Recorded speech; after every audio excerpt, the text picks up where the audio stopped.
Hello and welcome to another episode of Between the Post. My name is Tyler Vaughn, and we're going on with our mini-series with Coach Karl Dewazien, former State Director of California Youth Soccer Association. So if you've tuned into the first part or the first half of our mini-series, you heard Coach Karl go through his first half of practice over 3 episodes that contained some really phenomenal insights into what really summarizes essentially 35 years of a very phenomenal, spectacular coaching career at all levels for Coach Karl.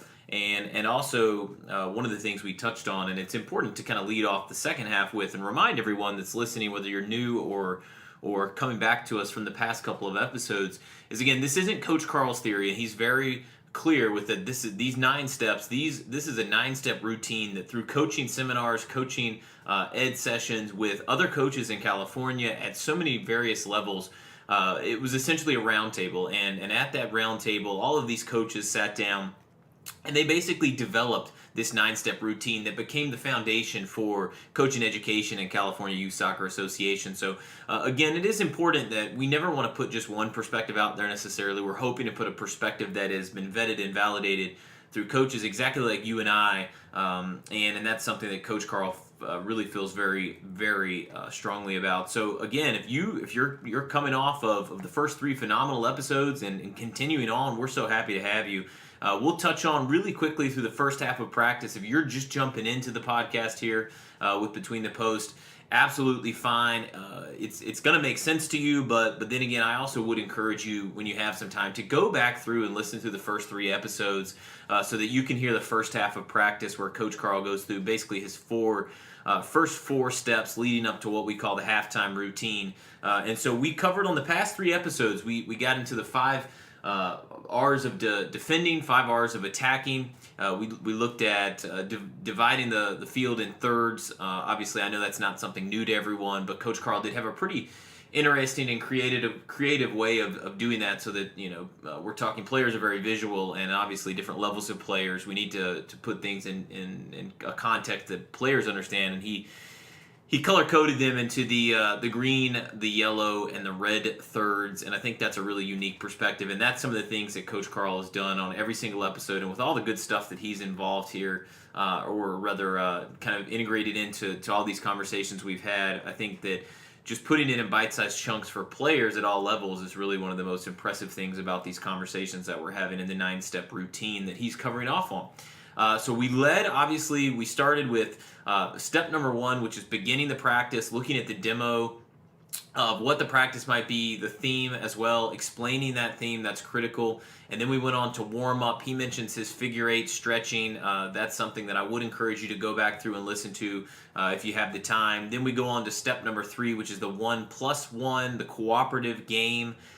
Leading into what would be the 1 versus 1, the competitive game. The 1+1, the coach obviously is going to have a little bit more of a communicative role here in the 1+1, and that's something that we need to set as an expectation. And then obviously leading into step number 4, coach was very clear and very specific that the VS stands for very silent, verbally silent in terms of the coach and exactly what they're doing. So it's the verbal silence.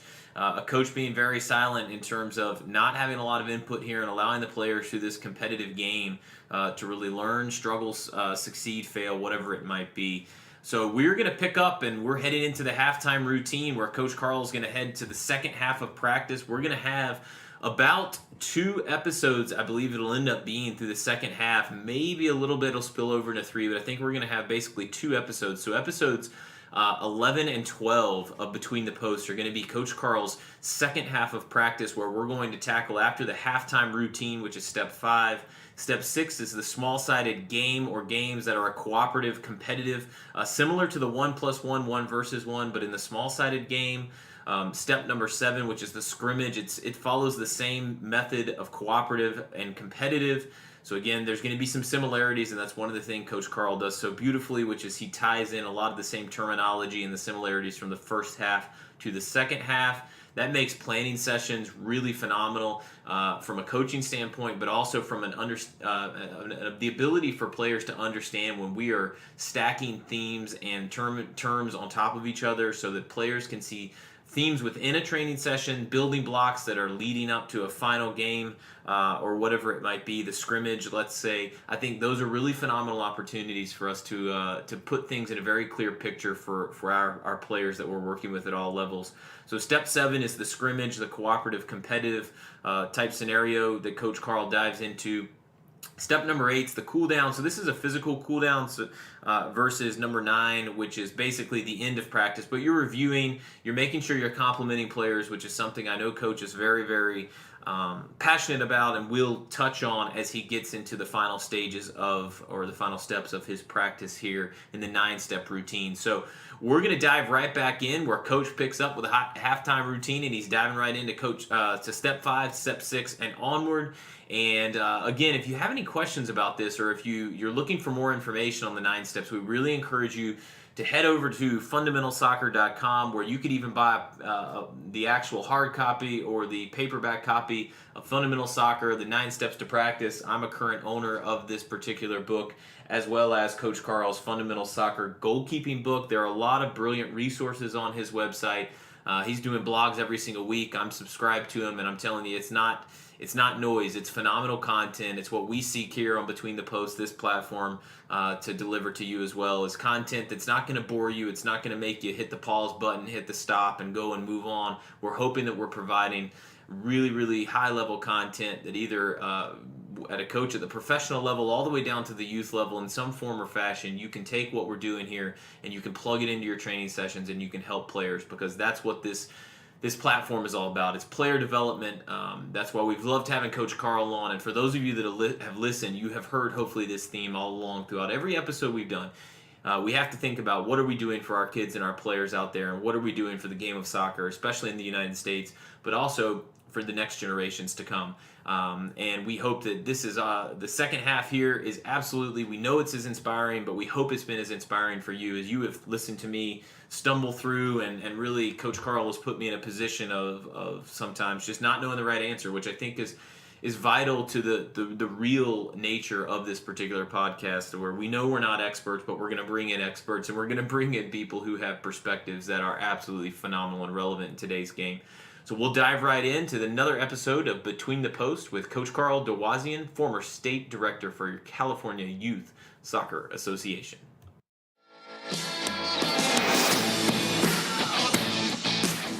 This is another episode of Between the Post. My name is Tyler Vaughn, and we have on our good friend Coach Karl Dewazien.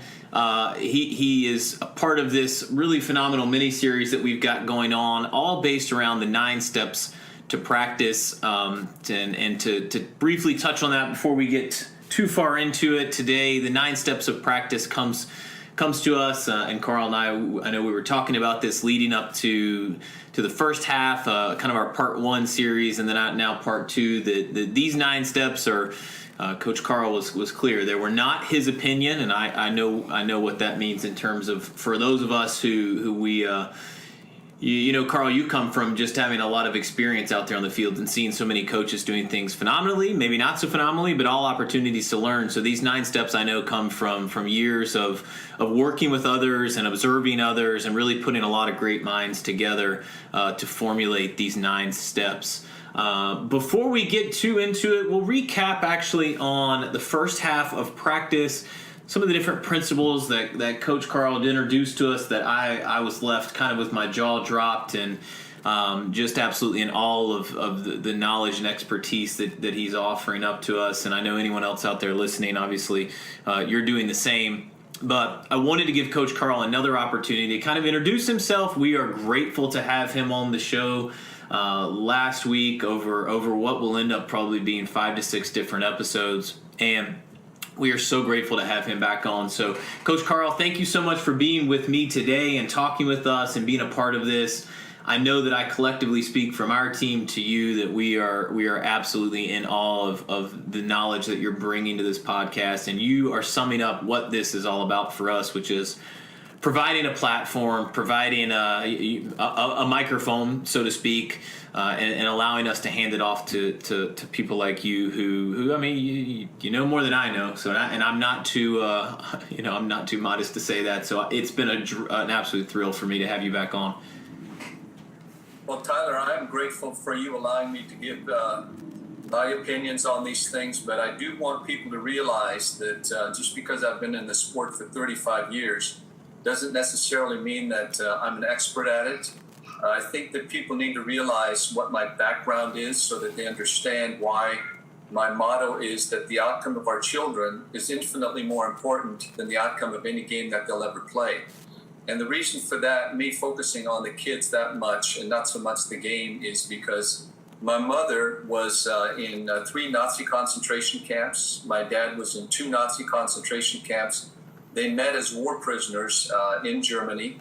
So I was born and raised post World War II, and I honestly do not remember my childhood.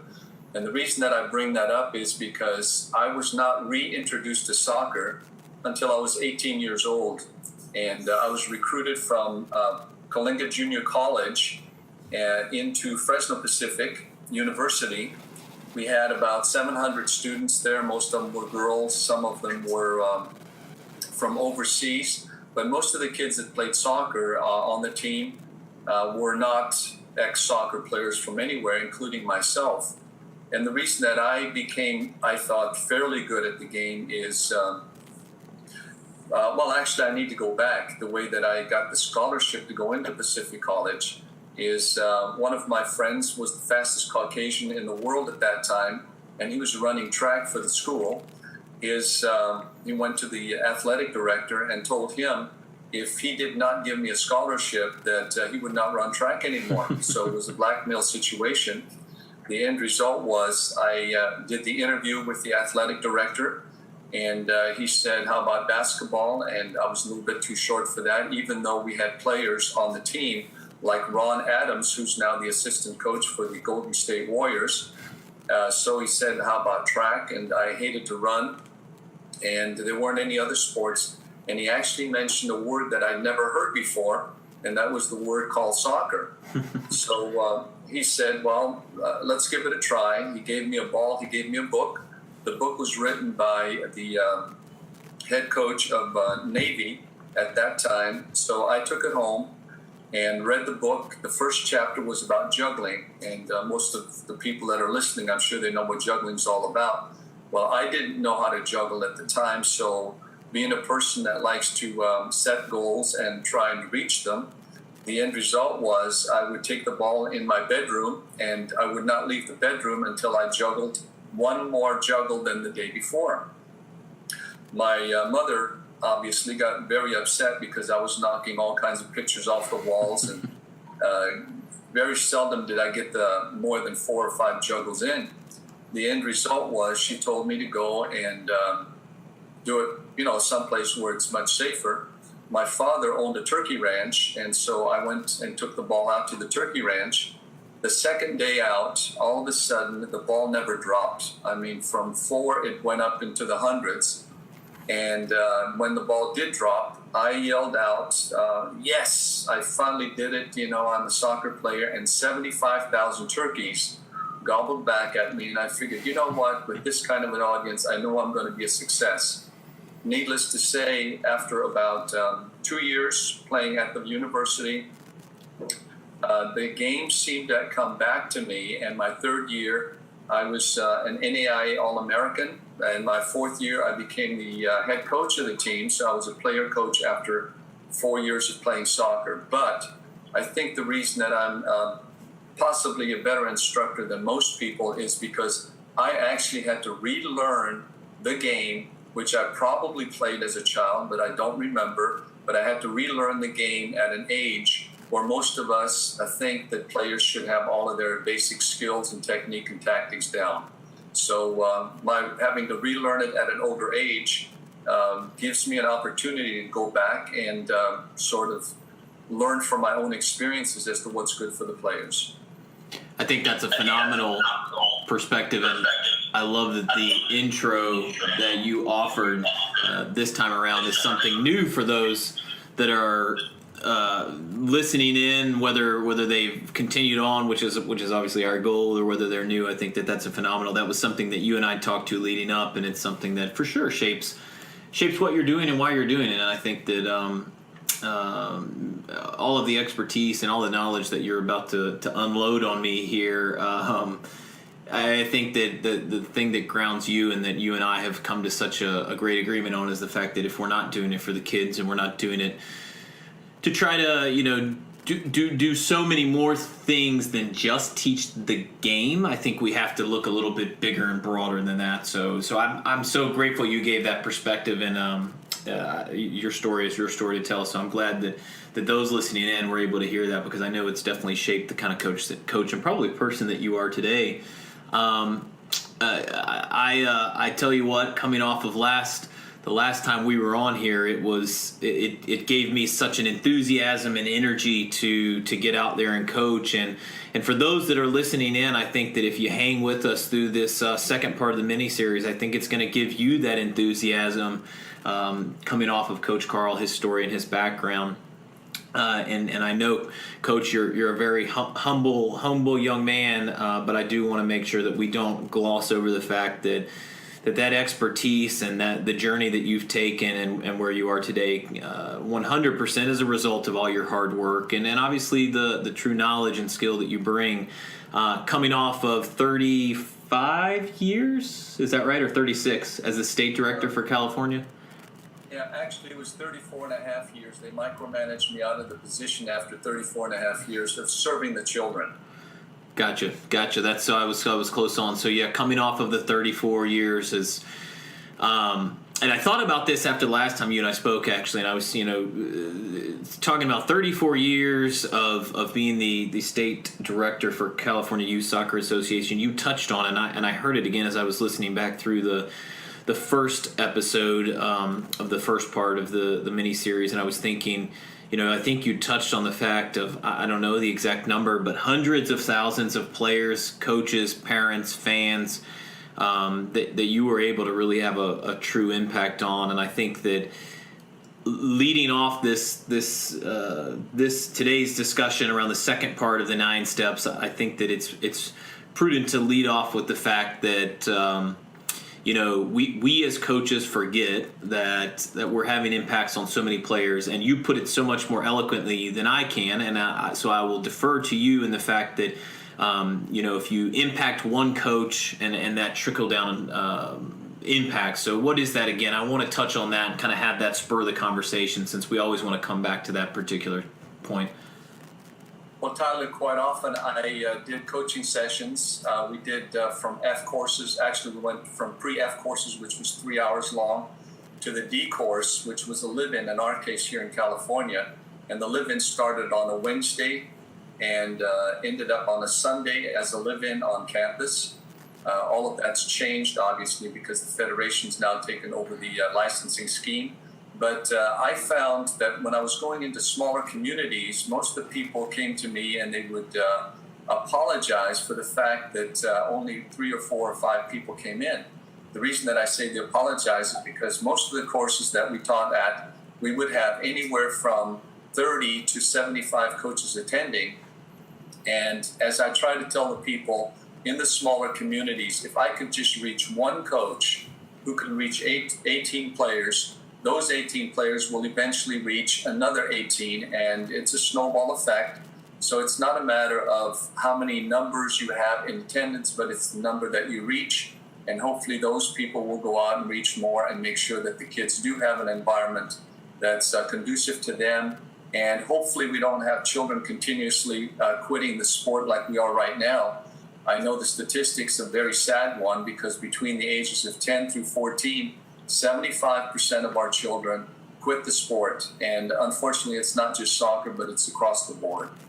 Yeah, and I did want to start there, because I want to make sure that we connect with everyone out there listening that this is the reason we're so excited to have Coach Karl on, is that his philosophy and what he has woven into his career as a coach and honestly a teacher of the game, which I think is the right way to put it.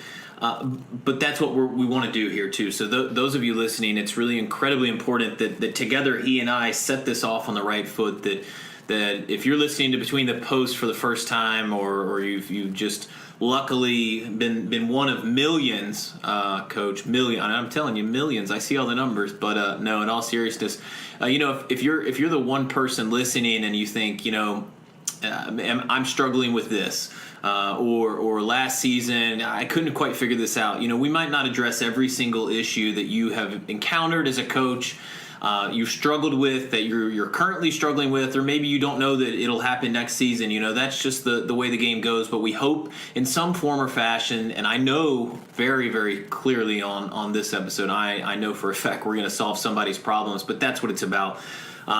We can't help everyone, but we want to help someone, and I think that's the whole point of this. So before we get too far and deep into it, I want to get ready and get right in, and we're going to recap just briefly a little bit on what we talked and touched on the past 3 episodes. If you have not listened to the first 3 episodes, to let everybody know, essentially comprise what is the first half of the 9 steps, which Coach will get into here just in a little bit, but we will go through, again, if you haven't listened to that, I'm telling you, it is worth your time. Break it down into chunks.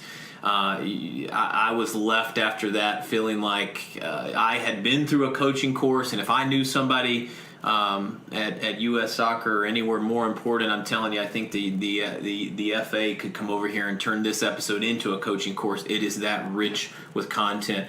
So after I've boosted your ego a little bit, that's my job here, Coach. We're going to get into it. Does that sound like a good plan? My head is a little bit too big for the microphone. I think we'll have to start all over again. That's right. We'll edit that. We'll edit that part out. Don't worry. But no, I'm very pleased to get into this with you. So we're going to get right back into it with Between the Post and our guest, Coach Karl Dewazien. So kind of hitting back on some of the really critical takeaways from the first 3 episodes of this mini-series. Coach went into his principles of attacking, principles of defending. He called them the 5 R's. That was probably, Coach, one of the most impressive things that I thought you did, and it really just it was more of a display to me. And I've been through many coaching sessions, clinics, lessons, whatever you want to call it, whether it was for a course or not a course, just a presentation. And the way you took all of the information that we all know is so critical and important, and you boxed it up and you put it into these little bite-sized chunks. That was the most impressive thing that I think that I took away from this, other than the actual content. So the 5 R's of attacking. The 5 R's of attacking that Coach introduced to us, and he might want to loop back around and touch on them, but I think they kind of speak for themselves. If you hadn't listened, we want to recap. The first R of attacking is reading the game. The second R, run to attack. The third R, receive the ball. Then you're going to retain the ball. Then you're going to release the ball. So again, read the game, run to attack, receive the ball, retain the ball, and release the ball. So those are the 5 R's of attacking. Anything to add there, Coach, or should we dive right into defending? I think we should go in. Well, let's go through the attacking real quick. Okay. Because read the game is coaches. Their theme on that practice should be ignore everything else except watch the player's eyes. And if you see that the player makes a mistake, instead of making corrections on the mistake itself, ask them what they saw or what they were looking at. Find out if they're actually using their eyes appropriately. Most coaches don't focus on that, and I think that's, going back to what we tried to discuss last time, is try playing the game with your eyes closed. If you don't read the game properly, obviously you can't. You just can't do it with your eyes closed. As far as running to attack, it would be putting yourself in a position that's good for your team and at the disadvantage of the opponent. Receiving the ball is the first touch, and we talked about the magic hop. And if you watch World Cup, you'll see if the ball is coming to any player's feet, they'll magically hop off of the plant foot, and that gives the other foot a chance to relax, so the ball is actually cushioned. The next one is retain the ball, which is dribbling. And that would be all of the different moves that that we want players to use in the attacking third. I haven't seen too many players in the World Cup lately that are actually using some of the fakes and feints that they've learned as kids, except for the ones that are a little bit more enjoying the game, which is having fun while they're out there. The last one, obviously, is releasing the ball, and that would be to either pass it or shoot it. And yeah, I think that's probably good enough for now. No, I think that's great. I'm glad that you went back and touched on those a little bit and kind of gave a bit more context around that. So, no, that's perfect. So we'll roll right into the 5 R's of defending. So you have some similarities, which is really great, as it kind of should be to a certain extent. So you're going to read the game, run to defend, and make sure that ready stance. So number 3 is the ready stance. Coach, I know you'll probably touch on that when you recap here, but that's an important one. The ready stance.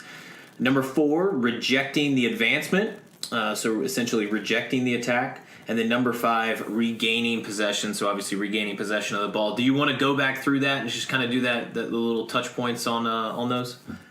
Sure, very briefly again, when you're reading the game, the player needs to know what portion of the field they're on. And I know we talked about changing the game for the younger players from attacking to midfield to defending thirds of the game, and we made it into the stoplight, which was red was the defending zone, yellow for the midfield zone, and green for the attacking zone.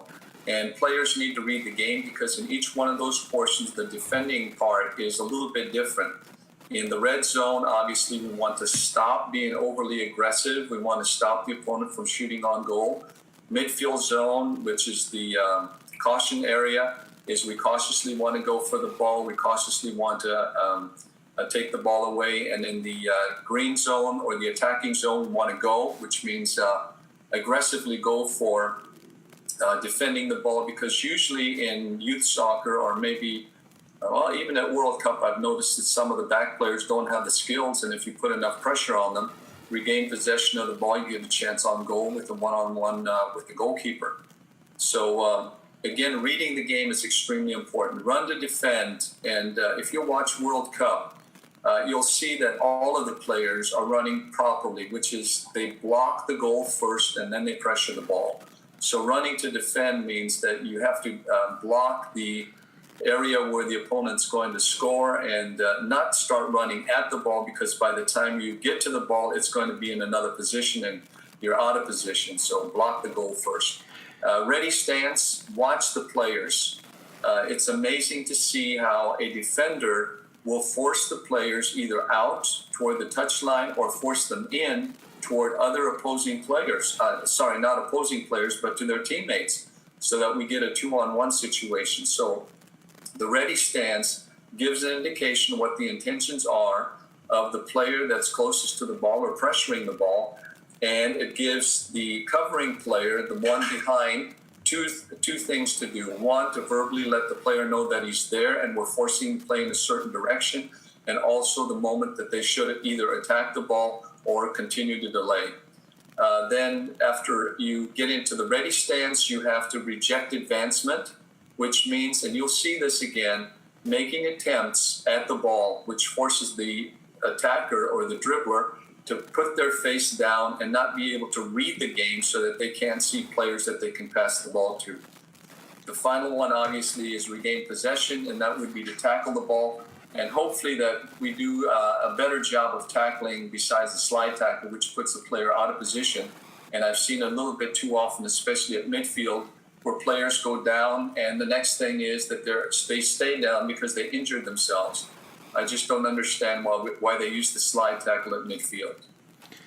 I'm glad you went back through that, to be honest with you, and you incorporated something that it had come to my mind, actually, to be honest with you, right when you kind of started to get back into it. But one of the takeaways that I had from the last time you and I spoke on the first half was the red, yellow, and greens, and we're talking the defensive third, middle third, and attacking third. And I'm glad that you reconnected that. That was pretty impressive. And a visual, so much of what we do as coaches is we try to paint the picture for the players, right? And if we're not very good at painting the picture and visually players can't conceptualize what we're trying to get them to work on, whether it's literally seeing it through the use of some type of display of any kind, cones on the field, whatever it might be, that's one aspect. But I think when you create these mental pictures and that one, I mean, that's something that you grow up with and staring at around every single corner is, looking at stoplights. And I think that I love that you tied that back in. So if those of you that have just listened to this are wanting a little bit more context around those attacking principles and defending principles, and you heard me say the red, yellow, and the green zones and the different thirds of the field. I would really encourage you, after you're done listening to this today, or if you want to stop this episode and come back to it, that's basically what Coach and I go through in the first and second episodes. And Coach, you spent such a great amount of time and really introducing it, breaking it down, and again, it was phenomenal. So if you're interested in hearing more about that, we're going to move on for today. But we would encourage you to go back to the first and second episodes where Coach dives into that a little bit deeper. So I'll read back through, Coach. I'm not quite the guy. You're the man with the plan here today, but I'm going to go back through, if you don't mind, the first half of practice and just kind of briefly touch on steps 1 through 4. Does that sound like a good plan before we get into halftime routine? Sounds like a great plan for me. I've got to contribute something other being the guy that's kind of says, hey, welcome, and all right, thanks for coming. We'll talk to you later. So the first half, so the 9 steps of practice. So the first half of practice, steps 1 through 4, we've got number 1, begin with practice. And Coach talked again on demoing, and this is kind of where you explain the theme of the session. Step 2, and Coach, I'll let you at the end if you want to go back through and dive a little bit deeper into that, and then obviously you can. But step 2 is the warm-up. So you're talking the figure 8 stretching. That's probably a good one that we'll let you dive into. I know that was pretty impressive. I did like that. So step 3, the 1+1. So it's a cooperative game, different than obviously step 4, which is the 1 versus 1. So the 1+1. Playing with someone as opposed to 1 versus 1 playing against someone. Did I hit that pretty simply? But I hit it the right way, didn't I? Yes. Okay. Cooperative play is we've got the sign in the middle which says plus, PLUS, and which stands for players learn using stoppages, and it also means add, which means that the coach is going to add information. And as we talked about in the previous segment, this is so important because players whose names are called during practice usually feel like, what did I do wrong? The second thing is their peers are going, here we go again. Tyler screwed up, and why don't we get a chance to play? And coaches need to understand that they need to tell their players that during this portion, they will stop play, and it's an extremely positive response, which means that you ask the player to smile at you and say, okay, I'm open to receive information that's going to improve me as a player. Brilliant. No, absolutely. And that go in, if you don't mind, on the figure 8, the stretching. So for number 2, I know that with the 2 cone philosophy, because I know we touched on that, and I thought that might be a good thing to kind of touch back on again. This was something that I know I took away thinking, how do we get players to practice outside of the training sessions? And I think you had hit on the last episodes that we went through, kind of the first part. You'd really talked about teaching players how to play outside of the training pitch and really empowering them to understand what does practice look like and can look like outside at home, and having parents actually set that up for them. So do you mind touching on that just again? I know there was more than enough gold in there, but I mean, just kind of the high points and touching on that number 2, the warm-up figure 8 stretching. Sure, it'd be my pleasure. One of the things that I found is that most kids, majority of the players, soccer players, the only time that they play soccer is when they go to an organized session, which is set up by the coach. When they arrive, the parents usually carry the bags for them. The coaches lay out the cones for them. The coaches tell them where to go, what to do, and what we're literally doing in the long run is teaching those kids you can't play soccer unless the parents are there carrying the equipment, unless the coach is there laying out the equipment, and the coach tells you what to do, where to go, and all that kind of stuff. I think the kids need to own their own sessions, which means that everything that they do from the beginning of practice to the end of practice, the kids should be in charge of laying out their own environment at the beginning, cleaning up their environment at the end. It's sort of like teaching a child to take care of their room. We find parents, that keep yelling at their kids when they're teenagers, why aren't you cleaning your room? Well, they didn't do it for 12 years. Why should all of a sudden, why should they be able to do something now that they haven't done for 12 years? So I think that what we do is we create a habit, and the habit should be that the kids are responsible to lay out their own environment, and it starts with the warm-up. And as we talked about in the warm-up is we have 2 cones or 2 flags or whatever, and all the kids need to do is And I'm going to just explain this again over. We start out with having the feet together, go to the left side, put down the cone, feet together, go to the right side and put down the cone. And that is the environment for the figure 8 stretch routine. But it's also the environment for the goal that they'll play in during the 1+1, and we'll get to the small sided games in a little while. But the idea here is the reason for the figure 8 is we want the kids to naturally use both right and left foot. As you're going through the figure 8, you'll find that the kids will do it instinctively, because if they are doing other things, you'll see them usually using just one foot, and that's their dominant foot. We want them to be able to use both of them. More importantly, as they're going around the cones, this is something, again, we talked about in detail, is we want to make sure that the kids use the sole of the foot. And again, I'll go back to World Cup. If you watch the player who is having a difficult time against an opponent, they'll use the sole of the foot, which gives the opponent an opportunity of trying to figure out which direction they're going to go. If they use just the inside or the outside of the foot, we know that the inside of the foot, the ball is going to go either left or right. Outside of the foot, it's going to go to the outside, left or right. So in the figure 8, using the sole of the foot will get these kids hopefully to eventually create the habit of using the sole of the foot confidently against opposition. And really just using the sole of the foot to touch on that, because that is a kind of a critical, but really, I mean, it's pretty straightforward for those of us that have played and even coached for even any amount of time. Utilizing the sole of the foot gives the player on the ball the control of which direction he or she needs to go, correct? I mean, that's what we're basically talking about? Well, if you, again, I'll go through the question. If you hit the ball with the inside of the foot, which direction is the ball going to go? Yeah, so I mean, if you hit the ball with the inside of your right foot, it's going to go left. Yes, it'll go across your body, and obviously the opponent can read that unless you step over the ball. But very few players do. They make a commitment and they put their inside of the foot on the ball. Obviously, it's going to go across. So if they hit it with the outside of the foot, it's going to go just in one direction. But with the sole of the foot, you can go in all 4 directions, and that's the idea, is to take advantage and not give the opponent a clue as to which direction you're planning on going. Absolutely. No, that is an important point. I think that I wanted to touch on that a little bit more, and that's painting that visual. I mean, and one of the other things before we leave off on the first kind of half and the first 4 steps that we really talked and again went into much more detail about it on the other episodes is just making sure that we are creating an environment for players and allowing for an opportunity for players to a certain extent. I don't want to say control necessarily, but I mean, so help me explain it, because I know you'll do a better job. But basically, to allow players the ownership of certain aspects of the session and their growth. Is that kind of the right way to intro that? Well, actually, what you're doing is you're teaching the child to control the environment after a little while. Initially, in anything that you teach, obviously you need structure. And once they've learned it, then you leave them alone to be creative. Right.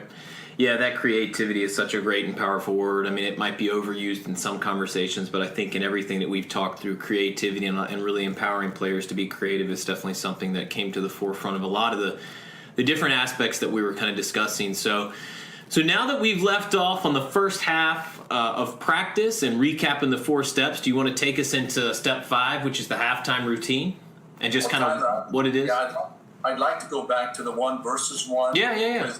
This is the one that's absolutely crucial, and most coaches don't understand it or they don't apply it. In the 1+1, you do the teaching and you let the players know that there will be stoppages, which means that there's going to be interruptions. Everybody's going to cooperate. That means attackers are going to cooperate with defenders. The players cooperate with the coaches. And that environment is really not that much fun because, a lot of teaching going on and the kids really don't get to play. So from the 1+1, you have to go into the 1 versus 1. And this is a very simple explanation.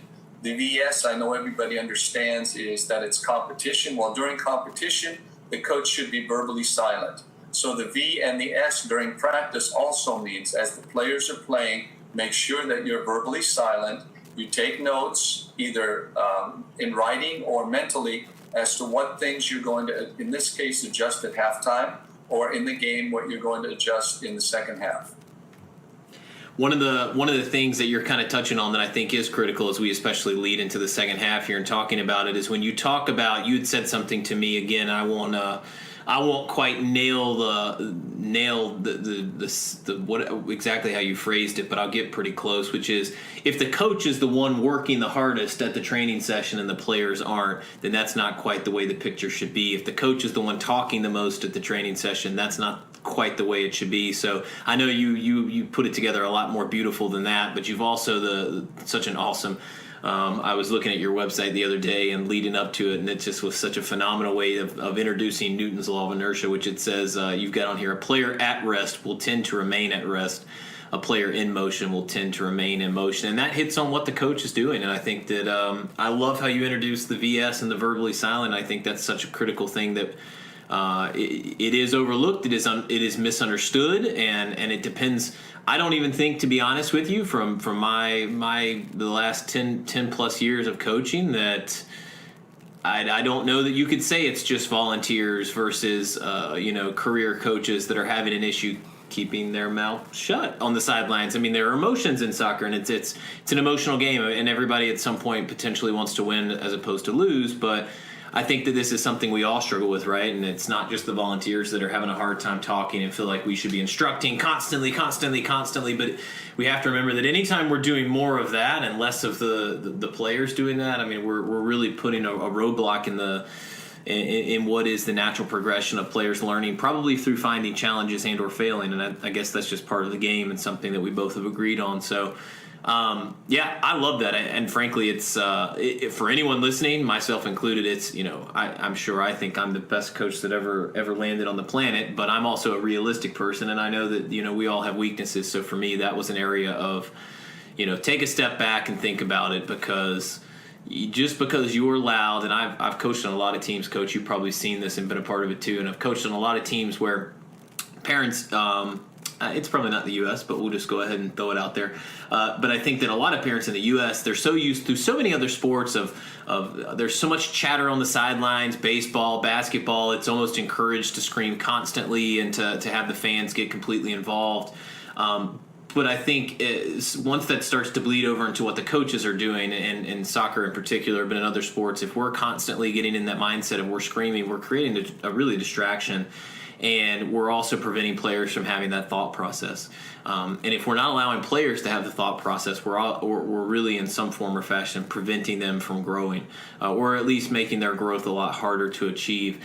So I think that that's one of the things that I walked away, and I again, I'm not a superstar, but I've done it the wrong way. I've done it the right way, and I think that for sure allowing the players that opportunity, I have seen time and time again, and so many people I'm sure hopefully listening to this, that we have all seen that's where the growth really starts to occur, is when the coach can settle down, not be the superstar in training. I always love watching coaches who are out there just destroying 8-year-olds, dribbling, throwing moves that they saw on FIFA the last week, but I mean, they're out there, they're the superstar, reliving life, and they're going to town, but they're the one with the ball at the feet in a kid's training session, and they're smashing goals left and right. And then they wonder on the weekend why the players didn't get anything out of the session that they went through the past week, and it was because the ball was at the coach's feet, and he was the superstar of the show. So I think that you hit on so many things, and if I've resonated with someone, you definitely need to tune in if you haven't already to kind of what we talked about on the first half of practice. So I'm now that I've got my piece out there and we're good to go. I'm excited to get into this. If you're ready, I am ready. Let's go to the halftime break, and we always have to say to ourselves: if it happens in the game, then do it in practice. If it doesn't happen in the game, then don't do it in practice. And I don't mean like running laps and all of those type of things, but what happens with the halftime break, especially with the younger age groups, a lot of the coaches don't take the time to realize that halftime is their time to teach the players as to what will happen in the second half. So you have to organize your halftimes in practice as well as you would expect the players to respond during the game. Because I have seen coaches who just have breaks, but and then during that Saturday game, what happens? The kids, instead of going over to the coach to figure out what's going to happen in the second half, they run to their parents. Right. And what you need to do is use the halftime in practice as a teaching device to get across what will happen in the second half. And in this case, since we're going and we are assuming that the players don't understand what small-sided games are, we're going to use the halftime break to teach them how the second half will be run. And we're going right back to the demonstration explanation that we did in the beginning of practice or the show and tell. And the players need to realize that small-sided games are their games. The coaches need to realize that it's their games. And to go back again, and I'm going to ask you, Tyler, what do you think is going to be the most important thing that we're going to teach these kids during small-sided games? What's the most important thing we need to teach them? Just like the first go around, I'm probably going to get it wrong, but I'm still going to go out on a limb and show that I am human here on this episode. But I guess in small-sided, maintaining possession of the ball to an extent on the attacking side, the defensive side would be regaining possession of the ball. Did I get it right? Wrong? Close? You're very close. Okay, I'll take that then. I'll take it. This is what most coaches do. We lay out the small-sided games and we start playing them. And again, what's the habit that we're teaching the kids? It's the environment is going to be laid out for you. You can't play small-sided games on your own because the coach isn't there. What we need to do, first of all, I believe, is teach the players how to lay out the environment for small-sided games. What does that mean? Well, first of all, they need to know how far apart should the goals be. And I have a nice little formula for you, and it's very simple. An adult game is how many players on the field, Tyler? So we got 11 v 11. 11. And an official goal size for an adult is how many yards? Ooh, that's a good one, actually. And as a goalkeeper podcast, I should know off the top of my head. Okay. It'll be 110 yards. I remember when I was there. Oh, I thought you asked me the width of the goal. I thought not the width of the field. I was saying, oh man, off the top of my head, I haven't thought about that in quite some time. But I remember as a goalkeeper, if you're asking me about the goal, it always seemed way bigger than it should have been. But no, yeah, I got you. Sorry, I missed you. I forgot. I didn't hear what you were asking me exactly. That's okay. A goal is 8 by 8, 8 feet high, 8 yards wide for the adult. I must have been a small goalkeeper then. What's going on with that? I'm kidding. Anyway, what you need to do is follow this formula. It's very simple. If an adult field is 110 yards and there are 11 players, how many yards per players do we have? 11. 10 yards. It's 10 yards per player. 10 on the field. Yeah, I got you. And this is Soccer Math 101 from Coach Karl. That would be correct. That's right. In the 1+1 and 1 versus 1, how far apart did we place the goals? Wasn't it 5 yards? 10 yards or 10 steps. Oh, man, I tell you what. I'm just missing you all around. You've got me thinking too hard here. I was a goalkeeper. You know that's not natural for me, right? Correct. Yeah. 10 yards apart, both goals. Sorry, I thought you were asking me how wide the goals themselves, the mouth of the goals. See, you've got me all twisted up. There's just no way. I got you. So both goals have to be 10 yards apart because of the math of the 10 yards per player. So I got you. Okay. I'm caught up now. Thank goodness. All right. So now if we're setting up a small-sided game, and let's say that you're playing 2+1 or 2 versus 1, how far apart will the goals be? 20 yards. That's correct. Take the larger team times 10 yards, and that would be the size of the field. Got it. I'm now going to have to get another piece of paper. I'm over here taking notes so fast and writing these diagrams down. No, I'm kidding. But no, I got you. I fully understand. Take them through again, if you don't mind. How I know this was on the first episodes, but how do the players find the width of the goal in that circumstance? The width of the goal is you go one of 2 or actually 3 ways. The first one is, if you're using cones or flags, we start out by putting the feet together, going as far to the right side as possible, and then going to the left side as possible, putting down the cones, and that would be the goal. If you have wise guys who make a small goal, what you do before the game starts is you switch them, and they're attacking the goal that they made. That's right. Because a lot of times they try to cheat. So what you do is you just switch the game around after they've laid down the goals. That's one way. The other one is to have official size goals, and there are 3 of those that you would use. One of them is the size that they'll play against on Saturday, or the other one would be a modified goal that's adjusted. And if you want to know about goals, I have a nice company that actually has an adjustable 3-in-1 goal. It's called Far Post.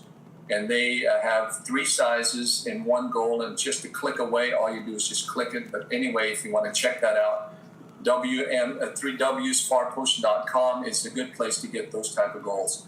The reason that I suggest having solid goals and not, like ones made out of what is it, that ply? Yeah, I know what you're talking about. I guess I don't know. I'm not really sure if we can say other brands or not on here. Who knows really? I haven't looked too far into the rules of all this podcast and stuff yet. I just figured having conversations was a good place to start. But you're talking kind of like the pop-up goal kind of deals, kind of flimsy. Yes. Yeah. Okay. Yeah. Yes, if they're flimsy, the problem that I have with it is, again, what you're looking at is creating habits with the kids. Mm-hmm. And if they hit a flimsy goal, they won't follow their shot. Yeah.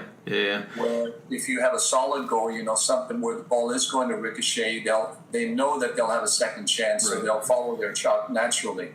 And I think that's extremely important, because I see a lot of players, they shoot on goal and have a Coke break instead of following their shot and having the ball come off the goal post or the goalkeeper. Yeah. So they become a spectator very quickly, don't they? Yes. Yeah. I think I know why you took such a great amount of time to break down the space. Why is it so appropriate? And I think I know, but I want to make sure we cover it. Why is it so appropriate to ensure we have the proper spacing for these small-sided games?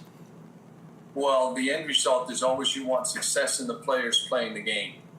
And the idea behind the goals being apart, lengthwise, as I went through it, like if it's 2 players on the team, it's 20 yards apart. If it's 5 players on the larger team, it's 50 yards apart.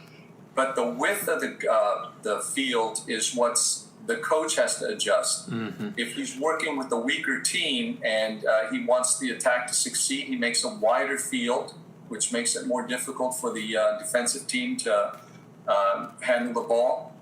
And if he's working on a defending theme, then obviously he narrows the space, which makes it easier for the opponent to take the ball away. Then he has to watch the game. As the game progresses, if the players are succeeding, then what you do is you either make the field narrower or wider depending on what the success rate is, or the failure rate also. Right. Yeah. So I wanted you to cover off on that, because it is critical. And I was talking to somebody the other day. We were discussing about, and it kind of falls into line with what you're talking about here, but when you walk out to the fields, Tuesday for your training session, we're all looking around, looking at all the coaches and what everybody's doing. But you in some form, you the listener, Coach Karl and I, we've always seen the one coach who uses every cone in his bag.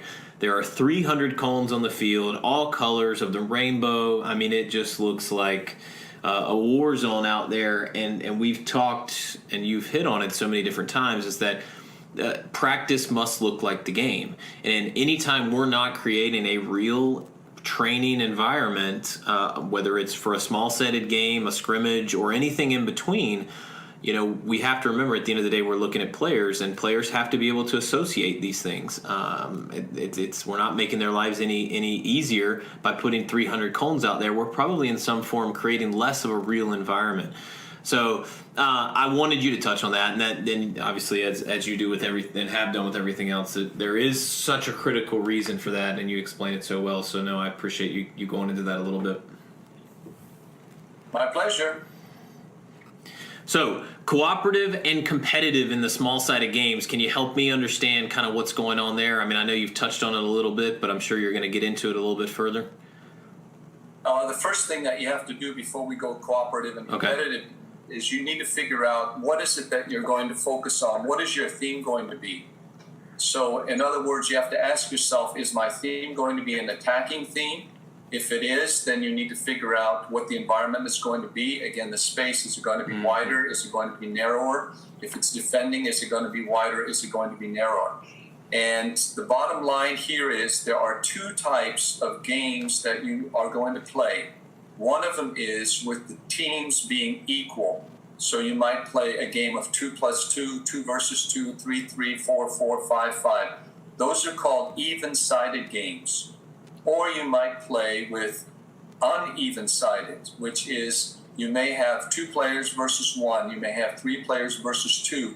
The teams are not going to be equal. The reason for the two different types of games is the even-sided. As a matter of fact, Tyler, I'm going to ask you, why do we play even and uneven-sided games? Let's see where we're coming from. So, I mean, even-sided games are to give that realistic, I guess, the realistic scenario that in theory you are playing with in an actual match. The uneven-sided games are to focus on an aspect, whether it be an attacking theme or a defensive theme, so that you can you're creating an imbalance in some form or fashion. Okay, let's break it down just a little bit more. In the 1 plus 1 and 1 versus 1, what technique are you really not working on? So in the 1 plus 1, they're still going to goal, though, correct? Yes? Yeah. Is it the counter? But what technique are they not working on? Passing. Excellent. Yes. So now we're saying that if you are working in an even-sided game, right? If you're playing 3, 3, 4, 4, 5, 5, right. The one technique that you cannot improve is passing, because you just finished saying that in the 1 plus 1, 1 versus 1, there's no one to pass to. And so we play even-sided games all the time, and we're asking the players to pass the ball. Right. Well, if no one's open, how can I pass the ball to nobody open? Yeah, it's brilliant. Not enough repetition of that technique for them to learn. That's absolutely brilliant, yeah. I'm sorry? No, I said that's absolutely brilliant. I mean, that's not something that maybe I'm the only one. That's not something we would think of. That's absolutely brilliant. Right. So what a coach needs to do is, if his theme is passing, he needs to play uneven-sided games. Mm-hmm. The uneven-sided games also mean that the larger team that's working on passing should work, and this is not all the time, but should work on two-touch play, which means that when the player receives the ball, they bring it under control, and on the second touch, they release the ball. So if you're playing a game, for example, of 4 plus 0, that means that the 4 players all have two-touch rules. Obviously, they're beginners, but how far apart are the goals? 40 yards. Right. So imagine the players going down the field for 40 yards, two-touching, and then scoring a goal. Hopefully what they're doing is getting a lot of repetition of the passing technique. During the plus side, obviously the coach can make stoppages and help the player out. If you know that they're fairly good, and this, you could even time it, you give them X amount of seconds to go from point A to point B, or to go from their goal to the attacking goal, but 40 yards later, score a goal with good passes. Once you know that they're successful in playing 4 plus 0, what's your next game? Would it be to add in some defensive players? Okay, we just finished saying that you're doing the plus game, and you're going against time, and so you're teaching this portion. Less time? Less time. Very good. What Gotcha. you do now is you challenge the players to get as close to game situation as possible, doing the same technique in a competitive environment, even though there's no opponent out there. Eventually, I know at the fancy level they call it shadow training, and we do it with 11 players shadow train. But here, I think that you should also do it in small-sided games, especially with youngsters that are learning how to pass. You're right. So now, they're just going to get more reps, I guess, is your point there, very clearly. Repetition. Right. Otherwise, if you don't have enough repetition, you won't learn the technique. And so once you know that they're good at 4 versus 0, the next practice, what are you going to do? So is Still in the 1+1 phase? They're in the 4+0. They're successful in the competitive environment. Is it What's the next practice? addition of more players on the attack side? The attack side. Remember, you're playing 4+0, and they're successful at going against nobody. Goalkeeper. All right, you may have 4+1. Okay. Okay, or you may have another field player, and you play 4+1 in the next practice. But what do you ask that one individual to do? Obviously, he's the opposing team, but don't call him an attacker or a defender. Right. But if the attackers have the ball, he becomes a defender. Okay, so what in the beginning will you ask that one defender to do when the 4 players are still practicing their passing? I would imagine that we're asking them to play more of a passive defensive role. I mean, would that be the right approach? Exactly, because you're trying to get them to cooperate, Right. and you're not working on the defender, you're still working on the technique of building their ability to pass the ball against a passive opponent. Right, okay. If you notice that they're successful, what are you going to ask that opponent to do? Then I guess it transitions to the competitive. Not yet. Not yet. Remember, you always want to make sure that you're constantly successful with the passing portion. Would it be to just apply more pressure? Exactly. Yeah. Now you ask that one player to be a little bit more aggressive, or Right. maybe even go at full speed. I mean, are they going in this particular situation, though, or are they still going when they're becoming more aggressive? Are they truly passive, or is it, if it's right there, win the ball? I mean, what would your suggestions be around that? Because I know those are different things, totally, for sure. Sure. Let's say that you've got a passive opponent, and are you asking about a goalkeeper or a field player? No, field player, sorry. Yeah, the passive field player. Yeah, we can do the same with the goalkeeper in a second, but let's take a passive field player. You may ask that field player to just stand in one spot. As those 4 players are practicing, remember they're limited to 2-touch. They're really not that good at passing the ball yet. So now as they're going down the field, and I've seen this, they'll actually hit the standing player. Yeah, it never fails, does it? Yeah, I know exactly what you mean. Okay, so the bottom line is, rather than you yelling and screaming at them pass the ball correctly, let them learn from that mistake. Right. First question is, what were you looking at when you were ready to pass that ball? You know, and if Right. he says, well, I saw the guy standing there, well, there's your target. So, and just to recap on what you're talking about, we did touch on this on the first couple of episodes about what their eyes are doing. So that is an important one for sure. So, I mean, absolutely. So we've progressed past, let's see, our 4+1. So our 4 have figured it out. So then what is that +1? He's still passive, but he's just applying more pressure passively. Remember that after you teach, you always test. Right. Yep. Okay. So in this case, you started out by having the defender cooperate. Now what you need to do is you need to test them, so you always go from the 4+1 to the 4 versus 1 and let them play. Right, so that is the test, essentially, correct? The 1 versus 1 is the test you're talking about? Yes. Okay, In this case, okay. 4 versus 1 because you're in small-sided games. Gotcha. Okay, yep, I follow you. Sorry, it takes me I was kicked in the head quite a few times in my playing career, so it's going to take me a bit. Well, hopefully it makes sense. No, it does, very much so. The thing is, you're looking at the repetition of success for the theme that you're trying to teach. Right.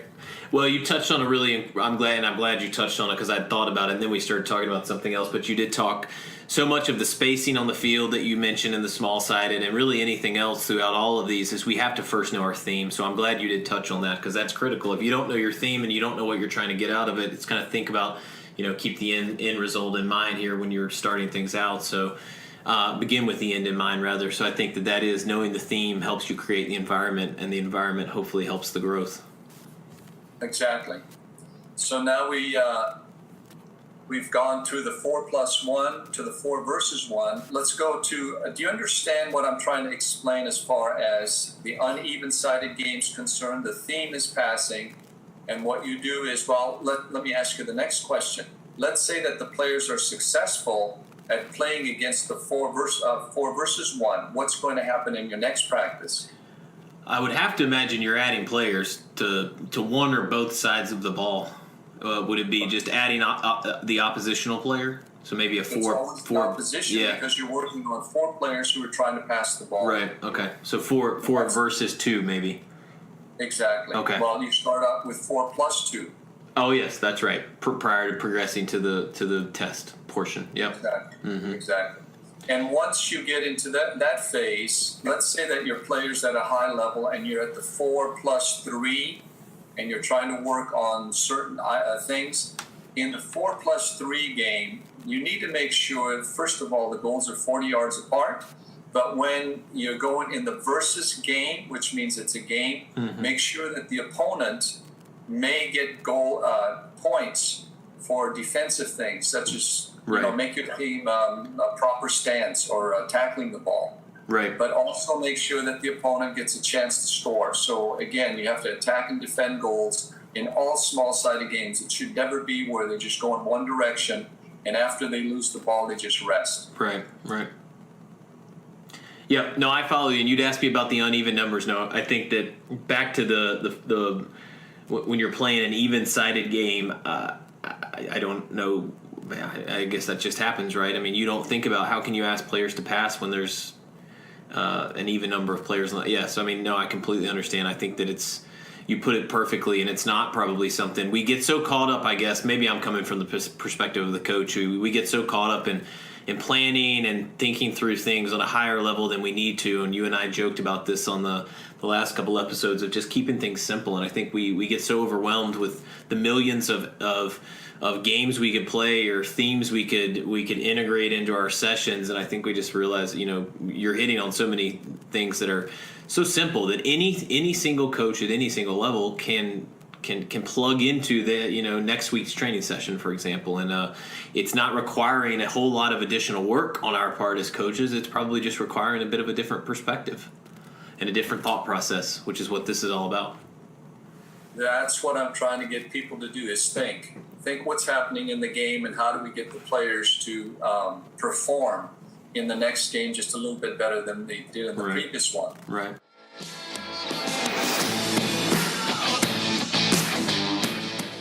And that concludes today's episode 11 with Coach Karl Dewazien. You guys have just listened to the first half of basically the second half. So if you followed that, that was about as confusing as it can be. But basically, this is the second half of the 9-step practice routine with Coach Karl that we've been listening to over this mini-series. And we're cutting this into essentially 2 episodes within this second half. So if you see it on there, it's episode 11. But basically, we're going to split into a 2.1 and a 2.2. So if you followed along with us, man, we are so glad that you tuned into today's podcast. Whether this was the first one with Coach Karl and you gave it a shot all the way to the end, I'm telling you what, it is absolute gold. We're looking for more adjectives to describe this really top-notch content that he's delivered. But again, that's what this podcast is all about. Between the Posts is a platform. It's a microphone and a voice given to other coaches out there that know 10 times more than we do, that have a track record a mile long and a resume that essentially speaks for itself when set in front of everyone. So we couldn't be happier to have Coach Karl on. He's going to come back for one final episode as this mini-series, the 9 steps. And I can already tell you, we're already thinking ahead to new and really more relevant continuations of this particular mini-series, but also other topics out there. For those of you that are listening, do us a favor, subscribe, write a review. Currently, what we're doing, we just finished our free giveaway that will be announced here shortly. We gave away a pair of goalkeeper gloves, Renegade GK goalkeeper gloves, as well as a t-shirt, a phenomenal Tri-Blend Renegade t-shirt. So we're always doing good, fun stuff for those listeners out there. But if you could subscribe, not only we hope you'll do that because you're enjoying what we've got going on, but it does help us get in front of other coaches, parents, players, fans out there that are looking for this content, goalkeepers as well. If you'll write a review, that also helps us We've got to do all that crazy stuff. It would be nice if all we could do is get on here and just talk and people could listen. But that's just the way it goes. That would help us greatly. We'd be humbled. We also truly encourage you to reach out to us. Any questions, concerns, anything you have to say, any suggestions, we're good with that. You think maybe you'd be a great contestant for an upcoming episode of Between the Post, we would love to have you on and consider that. Just reach out to Tyler at renegade-gk.com. I'll respond right back to you. We're all about you guys, and we don't want to talk about things that aren't relevant to you. So we ask that you reach out and you let us know, what are you interested in? What do you want to hear? What challenges did you face last week that you're trying to figure out and work through as a coach or maybe a player? Just let us know. We may not know the answers, but I can assure you we're going to find the right person to answer the question for you, and that's what makes this fun for all of us. Reach out to us. Let us know if you are in need. This is kind of one of those freebie giveaways at the end of this episode as well. We thought, how can we give back to you guys? But for being a listener and a dedicated listener of Between the Posts, we actually have a special promo code for everyone out there listening to Between the Posts that actually is the highest discount promo code that we have in existence right now, believe it or not. But we have a BTP25, B as in Between the Post, BTP 25, and that is a 25% off discount that you can use at purchase of your goalkeeper gloves. If you are in need, or if you know somebody that's in need, we don't mind. Give them a shout. You've listened and supported us, so we're good with passing that along. But it's BTP 25. That is a 25% off discount in the www.renegade-gk.com store. So the Renegade GK store, you could use that code. We would be obviously humbled if you love what we're doing here and you've hung on this long towards the end. Then we're going to give you a shout out and give you some love there. So we hope that you'll take advantage of that when you need it. We'll drop in freebies and giveaways along the way, and again, we want to give you guys thanks and gratitude in the form of some free swag here and there, and some discounts as well. We are grateful and humbled by the fact that people are continuing to listen more and more every single week, and we want to make sure that we're doing our part to give back to you guys. We hope you've enjoyed this episode and are looking forward to the final episode with Coach Karl a week from now, where he finishes up with his 9 steps to practice. We'll speak to you guys next time.